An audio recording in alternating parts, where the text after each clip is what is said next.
നമസ്കാരം. കറിവേപ്പില പോലെ എടുത്ത് കളയുക എന്നൊരു പ്രയോഗം നമ്മൾ കേട്ടിട്ടുണ്ടാകും. സാധാരണ ചില വീടുകളിലൊക്കെ പ്രത്യേകിച്ച് പെൺകുട്ടികളെ ആ വീട്ടുകാരൊരു ബാധ്യത പോലെയാണ് കണക്കാക്കുന്നത്.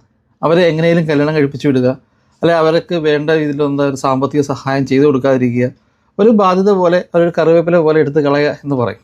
അത്തരത്തിലുള്ള ഒരു സംഭവമാണ് ഇന്ന് ഞാൻ നിങ്ങളോട് പറയുന്ന ഒരു കഥ. കുറച്ച് നാളുകൾക്ക് മുമ്പ് നമ്മൾ കേട്ട ഒരു ന്യൂസാണ്. കോട്ടയത്ത് ഒരു അമ്മയും 2 കുഞ്ഞുങ്ങളും ചെന്ന് ട്രെയിനിൻ്റെ മുന്നിൽ ചാടി ആത്മഹത്യ ചെയ്തത്. അന്ന് ആ ആത്മഹത്യയ്ക്ക് ശേഷം ഒരുപാട് ചാനലിനകത്തും അല്ലെങ്കിൽ സോഷ്യൽ മീഡിയയിൽ പ്രവർത്തിക്കുന്ന എന്നെപ്പോലെ ലേഖനങ്ങളും വീഡിയോ ഒക്കെ ചെയ്യുന്ന ആൾക്കാരൊക്കെ നിരന്തരം അവരെ പറ്റിയാണ്, അല്ല ട്രെയിൻ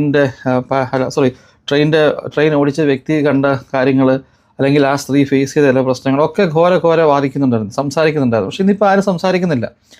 കാരണം സംഭവങ്ങളൊക്കെ കുറേ കഴിഞ്ഞു. ഇന്നിപ്പോൾ അതിനെപ്പറ്റി പറഞ്ഞിട്ട് പ്രത്യേകിച്ച് വ്യൂസ് കൂട്ടാനോ അല്ലെങ്കിൽ സോഷ്യൽ മീഡിയയിൽ പോസ്റ്റ് ചെയ്തിട്ട് വലിയ പ്രയോജനമൊന്നുമില്ല. അതൊന്നും മാഞ്ഞുപോയി. ഞാൻ കുറച്ച് വർഷങ്ങൾക്ക് മുമ്പ് ഒരു പ്രൊജക്റ്റിൽ വലിയൊരു ഒരു വ്യക്തിയെ കണ്ട് സംസാരിച്ച കൂട്ടത്തിൽ, അപ്പോൾ അദ്ദേഹം ആ പ്രൊജക്റ്റിൽ മെയിനായിട്ട് ആ പ്രൊജക്റ്റിൻ്റെ സെക്യൂരിറ്റി ശക്തിപ്പെടുത്തുന്നതിനെ പറ്റി പറഞ്ഞു. അപ്പോൾ ഞാൻ പറഞ്ഞു, സാർ ഓൾറെഡി നമ്മൾ വളരെ നല്ല കൂടി സാധനങ്ങളൊക്കെ വെച്ചിരിക്കുന്നതെന്ന് പറഞ്ഞപ്പം എന്നോട് അദ്ദേഹം പറഞ്ഞത്, മോഹൻ, ഒരു പ്രശ്നം ഉണ്ടായിട്ട് അതിന് എന്തുകൊണ്ട് ആ പ്രശ്നം ഉണ്ടായി എന്നത് അന്വേഷിക്കുന്നതിനേക്കാളും നമുക്ക് ആവശ്യം ആ പ്രശ്നം വരാതിരിക്കാനാണ് ശ്രദ്ധിക്കേണ്ടത്. അത് വളരെ വലിയൊരു അഡ്വൈസ് ആയിരുന്നു എന്നെ സംബന്ധിച്ചോളം. എന്ന് പറഞ്ഞാൽ പലപ്പോഴും നമ്മൾ ആൾക്കാർ ഘോര സംസാരിക്കുന്നത് ഒരു പ്രശ്നം സംഭവിച്ചു കഴിഞ്ഞപ്പോൾ അയ്യോ അതാണ്ട് അങ്ങനെ സംഭവിച്ചു പോയി. ഒരു പക്ഷേ നാട്ടുകാർ എന്നെ പറയുന്നുണ്ട്, അല്ല ആ ഒരു വീഡിയോസ് ആ സ്ത്രീ മരിച്ച സംഭവത്തിൽ നോക്കുമ്പോൾ നാട്ടുകാർ പറയുന്നത് വലിയ സംഭവം, ഞാൻ അവർക്ക് അങ്ങനെ അനുഭവിച്ചു, വീട്ടുകാരൊന്നും സപ്പോർട്ടില്ലായിരുന്നു, അങ്ങനെയായിരുന്നു ഇങ്ങനെയായിരുന്നു ഒക്കെ.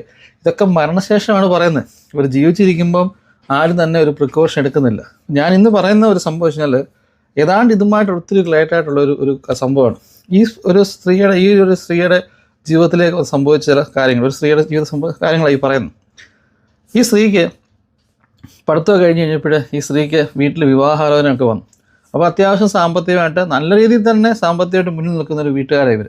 അപ്പോൾ ഈ ഒരു ആലോചന വന്നപ്പോൾ ആ ആലോചനയിൽ വന്ന ആൾക്കാർ ഡിമാൻഡ് ചെയ്ത് ആകെ ഒരു ഡിമാൻഡ് എന്ന് വെച്ച് കഴിഞ്ഞാൽ അവർക്ക് സ്ത്രീധനമൊന്നും വേണ്ട. അവർ കൊടുത്തൊരു ഓഫറാണ്. അവർക്ക് പെൺകുട്ടിയെ നോർമലായിട്ട് തന്നെ മതി, പഠിത്തമുള്ളൊരു പെൺകുട്ടിയെ വേണം, പെൺകുട്ടി ജോലിക്ക് പോകണം, അത്രയൊക്കെ ഉള്ളൂ. അപ്പോൾ ഈ വീട്ടുകാർക്ക് അങ്ങ് ഭയങ്കര സന്തോഷമായി, ഈ പെൺകുട്ടിയുടെ വീട്ടുകാർക്ക്. കാരണം അവർ യാതൊരുമായ ഇതിൽ സ്ത്രീധനം ചോദിച്ചില്ല. അപ്പം വളരെ ലാഭമായി പോയി, വെറുതെ ജസ്റ്റ് കല്യാണം കഴിപ്പിച്ചാൽ വിട്ടാൽ മതി. എന്നാൽ ഈ പെണ്ണ് കാണാൻ വന്ന സമയത്ത് ഈ ഭർത്താവ് ഈ സ്ത്രീയോട് പറഞ്ഞു, അല്ല ആ പയ്യൻ ഈ സ്ത്രീയോട് പറഞ്ഞു, ഞാൻ അല്പസ്വല്പമൊക്കെ മദ്യപിക്കുന്ന വ്യക്തിയാണ്.